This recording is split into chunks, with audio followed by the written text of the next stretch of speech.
हे आहे ठोकशाही न्यूज 24, जिथे आवाज दाबला जात नाही, अन्यायाविरुद्ध वाचा फोडणारे. आज दिनांक 13/4/2026 रोजी प्रकल्प कार्यालय राजूर येथे कामाचे तासबाबत प्रकल्प अधिकारी यांना निवेदन देताना आश्रमशाळा अधीक्षकांवर 24 तास ड्युटीचा अन्याय, कामाचे तास निश्चित करण्याची मागणी.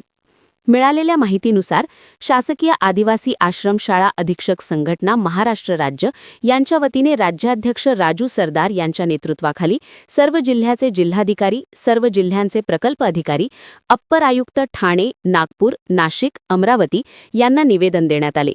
संघटनेच्या निवेदनानुसार आश्रमशाळांमध्ये कार्यरत अधीक्षक हा एकमेव संवर्ग आहे ज्याला 24 तास सतत काम करावे लागते. तसेच त्यांचे कामाचे कोणतेही निश्चित वेळापत्रक नाही. या कारणामुळे संबंधित अधिकारी मानसिक तणाव, आरोग्याच्या समस्या तसेच कौटुंबिक अडचणींना सामोरे जात आहे. शासनाच्या इतर विभागांमध्ये कर्मचाऱ्यांचे कामाचे तास निश्चित असून आवश्यक सेवांमध्येही शिफ्ट पद्धती लागू आहे. तसेच शासनाच्या नियमानुसार आठवड्यातील कामाची तासं मर्यादित असताना अधीक्षकांना मात्र 12 ते 24 तास काम करावे लागत आहे. अनेक ठिकाणी साप्ताहिक सुट्टी देखील दिली जात नाही.